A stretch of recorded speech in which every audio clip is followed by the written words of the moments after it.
It was Thanksgiving night, November 28th, a chilly Thursday in Los Angeles.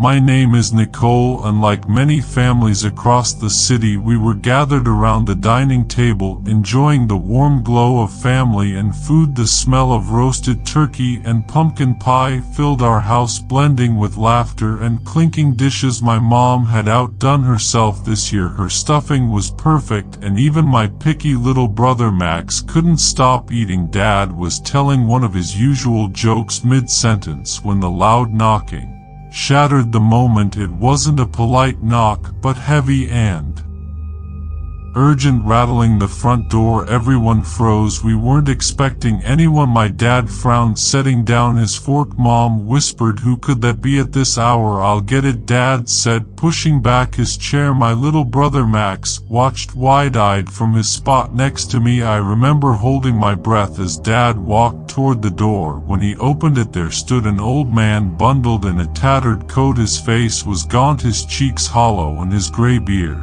was scraggly. He looked frail, like he hadn't eaten in days. "Please," the man said, his voice raspy and weak. "I haven't eaten in 2 days. I'm homeless, and I don't know where else to go." My heart sank. He looked so pitiful standing there in the cold. Mom walked over to the door and glanced at Dad. They exchanged one of those silent looks parents have, the kind that says everything without words. "We can't just leave him out there," Mom said softly. Dad nodded reluctantly. "All right, come in," he told the man, stepping aside to let him into the warmth of our home. The man smiled faintly, almost sheepishly, and shuffled inside. He seemed harmless enough, just another unfortunate soul down on his luck. "Thank you," he muttered, glancing around our home as if couldn't believe his eyes. Mom set a plate for him, and he sat at the table hunched over like he didn't belong there. We all returned to our seats, though the atmosphere wasn't quite the same. I tried to eat, but I kept glancing at the man. His hands trembled as he shoveled food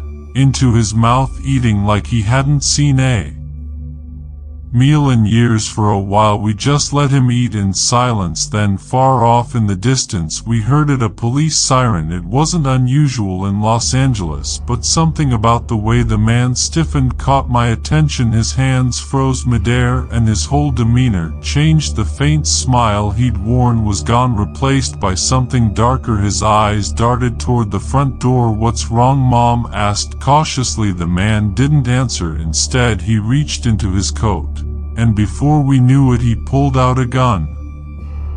My blood ran cold. He pointed it at us, his voice low but commanding. "Nobody moves, nobody opens that door." The room went silent. My dad raised his hand slowly, trying to stay calm. "Look, we don't want any trouble." "Quiet," the man barked. His voice was different now, sharp, menacing. He wasn't the frail, helpless man we'd let in. This was someone dangerous. I sat frozen, my heart pounding so loudly I thought he might hear it. My mom grabbed my hand under the table, squeezing it tightly. I could feel her trembling. Max wasn't at the table anymore. He'd gone to the bathroom a few minutes before the man had shown his true colors. I didn't dare look toward the hallway, afraid the man might notice, but I hoped Max had the sense to stay hidden. The siren grew louder, closer. The man's eyes flickered toward the door again. He was growing more agitated, his grip on the gun tightening. "If anyone makes a sound," he growled. All before he could finish, a soft creak came from the hallway. My heart sank. Max, he must have moved, but I couldn't turn to see him. The man's head snapped toward the noise, and for a moment I thought he was going to get up. Then we heard it, a faint click. Front door. Max must have managed to open it. The man's face twisted in fury, and he bolted toward the door. "No," he yelled, but it was too late. As he yanked the door open, he froze. Standing there were 2 police officers, guns drawn. "Drop it," one of them shouted. The man hesitated, his hand twitching as if he was deciding whether to shoot or run, but the officers didn't give him a chance. They moved in quickly, grabbing him and wrestling him to the ground. The gun clattered to the floor out of his reach. The man let out a string of curses as they cuffed him. I finally exhaled, realizing I'd been holding my breath the whole time. Max peeked out from the hallway, his face pale but determined. One of the officers noticed him and gave him a reassuring nod. "Good job, kid," he said. It was only after the man was hauled outside that we learned the full story. One of the officers stayed behind to talk to us, his tone serious but kind. "You're lucky," he said. "This guy's been targeting families on Thanksgiving. He robbed a family a few streets down tonight and held them at gunpoint during dinner. They managed to call us after he left, and we've been tracking him since." The officer glanced toward Max, who was now clinging to Mom's side. "Your little brother probably saved all of you," he added. My hands were still shaking as I wrapped an arm around Max. "You're a hero," I whispered. And for once he didn't argue or tease me, he just ed. Later that night, after the police left and the house finally quieted down, we sat together in the living room, too shaken to return to the dining table. The leftovers went untouched. I kept thinking about how close we'd come to something terrible, how easily the night could have ended differently.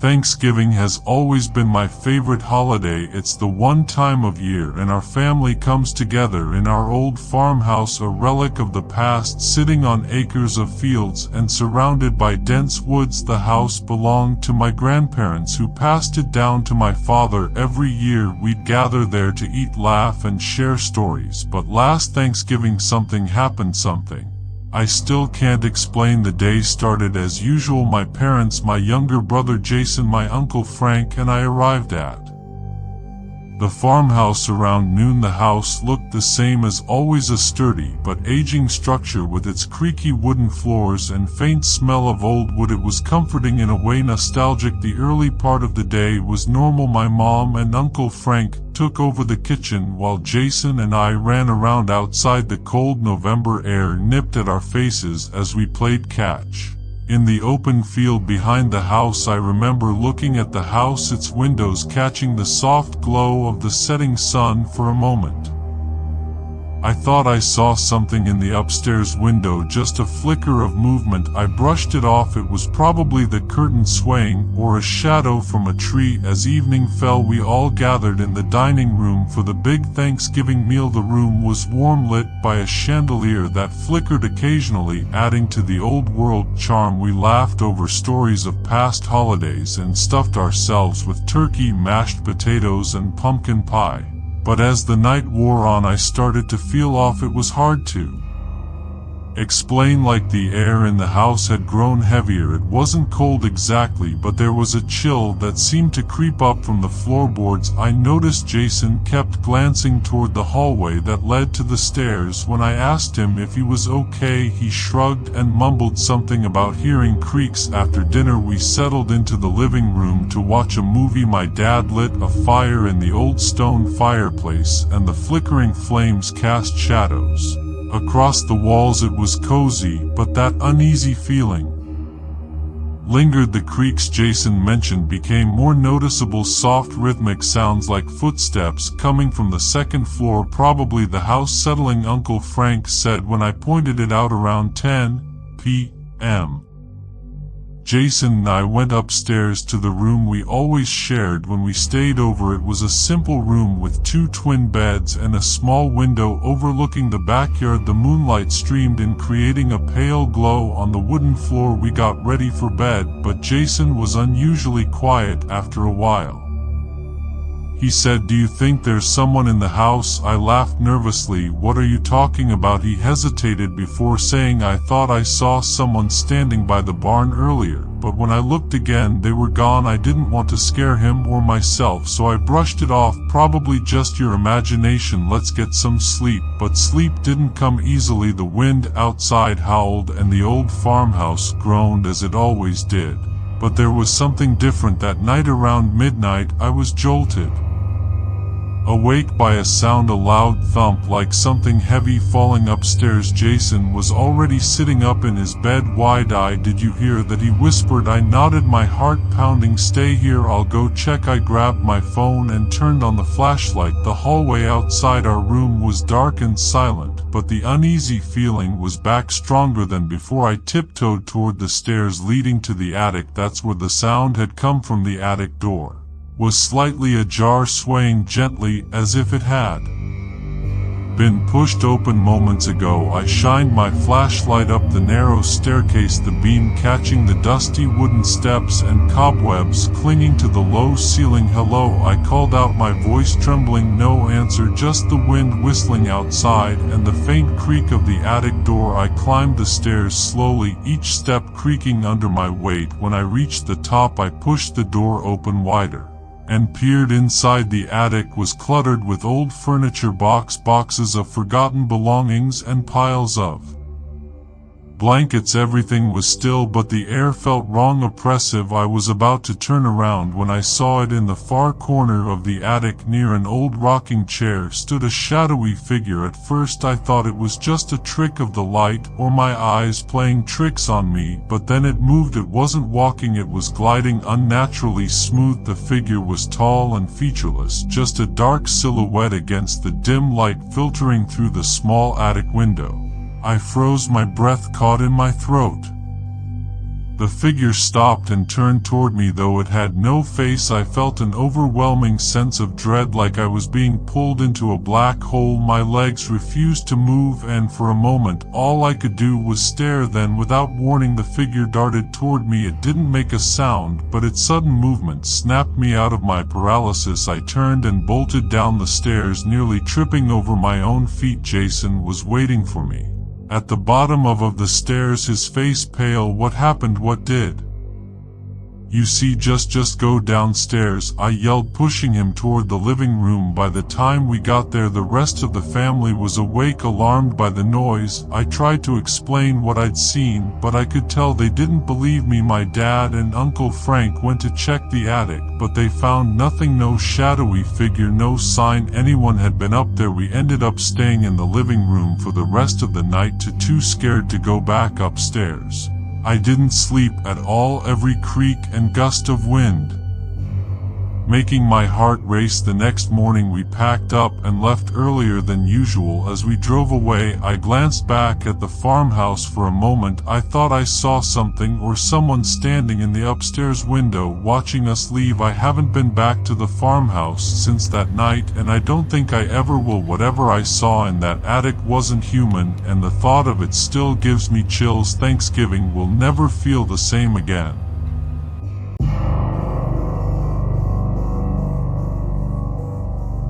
I've only told this story to a few friends. Some laughed, saying it couldn't be real, while others felt just as uneasy as I did that night. It was Thanksgiving, and I was around 10 years old. My cousin Chris, my brother ARF, and our old friend David thought it would be fun to play hide and seek in the neighborhood. Now, what started as a normal game soon turned into something I'll never forget. We were all the same age, and we loved playing outside to get away from all the grown-up things. There was something exciting about sneaking around the neighborhood after dark, even though it felt a bit creepy. So we made up rules, like not hiding in the house, but we always ended up breaking that one. ARF and David were the ones hiding, while Chris and I took on the job of seeking. We counted to 100, then went off to find them. About 15 minutes passed,